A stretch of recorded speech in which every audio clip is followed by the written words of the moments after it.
Assalamualaikum warahmatullahi wabarakatuh. Setiap makhluk hidup pasti akan mengalami kematian, termasuk para nabi dan utusan Allah. Mereka hidup seperti umumnya manusia biasa, makan, minum, menikah, tidur, dan wafat. Bahkan umurnya pun seperti umur manusia rata-rata. Meski demikian, ada 4 nabi yang diberi umur panjang oleh Allah Subhanahu wa Ta'ala dan hidup hingga sekarang. 2 nabi hidup di langit dan 2 lainnya hidup di bumi. 2 nabi yang hidup di langit adalah Nabi Isa alaihissalam dan Nabi Idris alaihissalam. Sementara yang hidup di bumi adalah Nabi Khidir dan Nabi Ilyas. Disebutkan bahwa Nabi Khidir alaihissalam dipercaya menjaga lautan, sementara Nabi Ilyas dipercaya untuk menjaga daratan. Ini sebagaimana disebutkan dalam kitab Al-Isyabah dari Ibnu Syahin. Beliau berkata, ada 4 orang dari golongan para nabi yang masih hidup. 2 hidup di langit, yaitu Nabi Isa dan Nabi Idris, dan 2 hidup di bumi, yaitu Nabi Khidir dan Nabi Ilyas. Adapun Nabi Khidir hidup di lautan, sementara temannya hidup di daratan. Hal ini juga disebutkan dalam kitab Al-Bidayah wan Nihayah.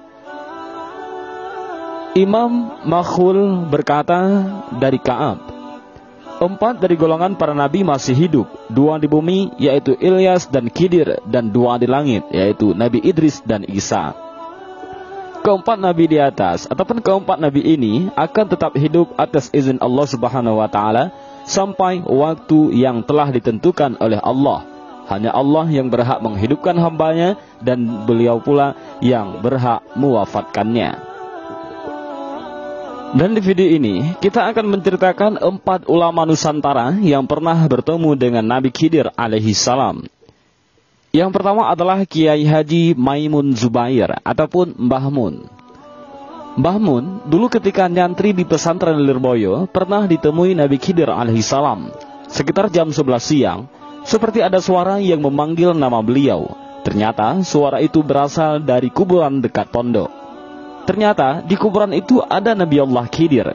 Pakaiannya seperti petani, pakai caping. Inti yang disampaikan Nabi Khidir alaihissalam, kamu cinta sama saya juga cinta sama kamu. Dijamin Gusti Allah nantinya. Setelah dahulu begitu, Nabi Khidir alaihissalam mendoakan Mbah Mun lama sekali. Setelah lama berdoa dan diamini oleh Mbah Mun muda, Nabi Khidir alaihissalam kemudian menghilang. Dan Mbah Mun juga akhirnya balik ke pondok lagi. Fakta ini ternyata diketahui Kiai Mahrus Ali. Setelah pertemuan itu, Mbah Mun muda langsung terlihat sosok santri muda yang sangat alim. Mbah Mun muda juga akhirnya mengaku kepada Kiai Mahrus perihal yang baru saja dialami. Setelah peristiwa itu, Mbah Mun muda akhirnya sowan kepada Mbah Kiai Hamid Pasuruan. Setelah sampai di kediaman Kiai Hamid, sebelum matur apapun, langsung Kiai Hamid berkata, saya sudah tahu. Ini tadi baru saja dikasih kabar Nabi Khidir. Sekarang saya pesan kamu, yang hati-hati ya. Yang kedua adalah Kiai Haji Hashim Asy'ari. Dulu, ketika itu hujan turun dengan begitu deras di Kabupaten Bangkalan saat itu, khususnya di Demangan, Pondok Pesantren As-Surhan Syekhuna Khalil Bangkalan. Meski hujan mengguyur dengan derasnya, ada saja orang yang bertamu kepada beliau. Terlihat di antara rintik hujan yang semakin deras, seorang tua lumpuh sedang susah payah hendak berkunjung menemui Syekhuna Khalil. Syekhuna Khalil segera tanggap. Beliau lalu memerintahkan santrinya untuk menyusul. Adakah di antara kalian yang mau menggendong dan membawa tamuku di luar sana itu? Biar saya saja, Yai, jawab seorang santri muda yang mendahului teman-temannya. Santri muda itu bergagas meloncat menembus rintik hujan yang semakin deras, menghampiri orang tua itu. Tanpa pikir panjang, ia menggendongnya untuk menemui Syekhuna Khalil. Dengan sangat akrab, Syekhuna Khalil menyambut tamunya. Dan di antara keduanya terjadi dialog 4 mata. Tak beberapa lama, rupanya percakapan mereka telah usai. Syekhuna Khalil mendatangi santri-santrinya itu untuk meminta bantuan lagi. Siapakah di antara kalian yang mau membantu orang tua ini untuk kembali pulang? Biar saya, Yai, sahut santri yang tadi yang menggendong orang tua tersebut. Lalu Santri muda itu dengan penuh rasa takzim menggendongnya keluar pondok pesantren dengan hati-hati sesuai perintah Syekhuna Khalil. Setelah santri dan tamu tua itu keluar dari kawasan pesantren, Syekhuna Khalil berkata kepada santri-santri yang lain, "Santri-santriku, saksikanlah bahwa ilmuku telah dibawa santri itu." Dan ternyata yang digendong oleh santri tersebut adalah Nabiullah Khidir alaihissalam yang bersilaturahmi kepada Syekhuna Khalil, dan santri yang menggendongnya adalah Hadratus Syekh Kiai Haji Hashim Asy'ari muda, yaitu pendiri Nahdlatul Ulama yang kemudian mewarisi keilmuan Syekhuna Khalil Bangkalan.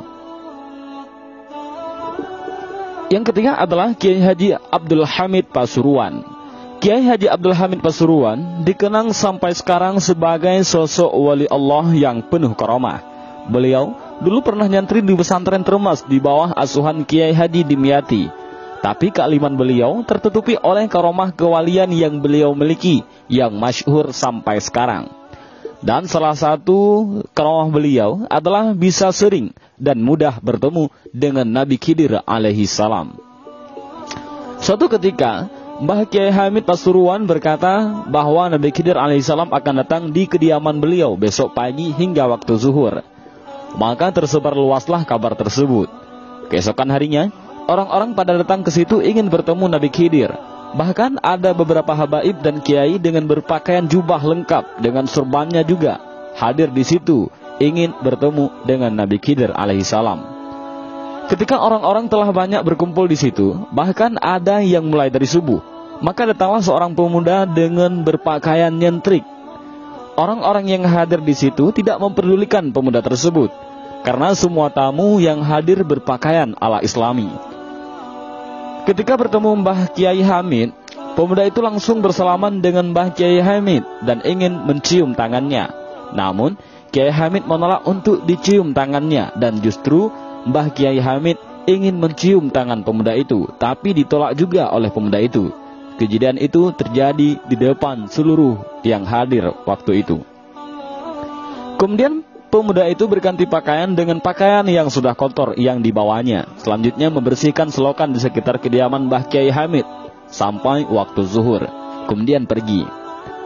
Seusai salat zuhur, salah seorang yang hadir di situ memberanikan diri bertanya kepada Mbah Kiai Hamid, kapan Nabi Khidir alaihissalam akan datang?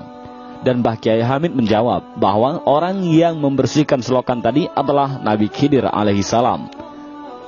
Tidak sedikit dari para tamu yang menantikan dapat bertemu dan bisa bersalaman dengan Nabi Khidir alaihissalam akhirnya menyesal dan menangis lantaran tidak mengenali kedatangan sang Nabi karena lebih melihat sosok dari pakaian yang dikenakannya.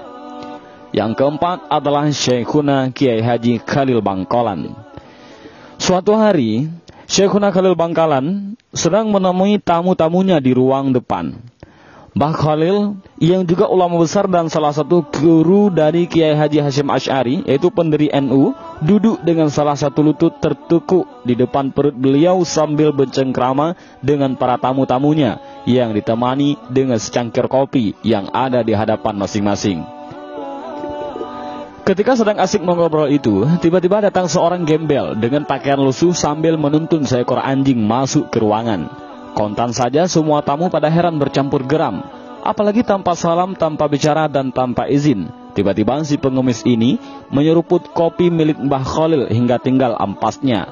Terlihat juga ingus yang keluar dari hidung pengemis tak diundang itu. Marahkah Mbah Khalil? Tidak.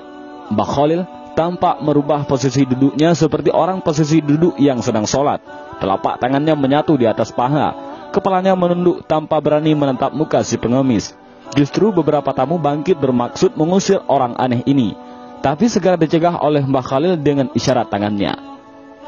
Beberapa saat suasana hening, Mbah Khalil tetap menunduk. Tamu yang ada di ruangan itu tak satupun yang berani bersuara sampai kemudian si pengemis berlalu tanpa sepatah kata pun. Setelah gelandangan itu pergi, Mbah Khalil membuka suara.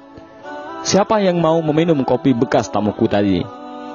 Tentu saja tak seorang pun yang mau, karena kopi itu bekas diminum oleh seorang pengemis dengan ingus menempel di bawah hidung.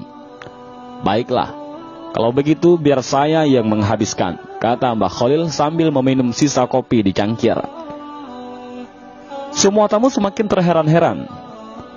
Belum habis rasa penasaran para tamu, kemudian Mbah Khalil menyambung kata lagi. Tahukah kalian siapa tamu tadi? Dia adalah Nabi Khidir. Beliau habis mengunjungi sahabatnya seorang wali di Yaman dan Sudan. Kemudian melanjutkan perjalanan ke sini untuk menemui sahabat-sahabatnya, para waliullah di tanah Jawa. Kontan saja, kemudian para tamu berebut sisa kopi yang tinggal cangkirnya itu. Bahkan ada yang berebut untuk mencuci cangkirnya, sekedar untuk ngalap barkah dari kesalahan Nabi Khidir alaihi salam. Dan itulah beberapa ulama Nusantara yang pernah ditemui oleh Nabi Khidir alaihi salam. Dan sebenarnya bukan hanya 4 ulama itu saja yang pernah bertemu dengan Nabi Khidir alaihi salam. Ada masih banyak ulama-ulama ataupun kiai-kiai lain dari Nusantara yang pernah bertemu dengan Nabi Khidir alaihi salam. Dan demikianlah video ini, semoga bermanfaat. Wallahu a'lam bishawab. Assalamualaikum warahmatullahi wabarakatuh.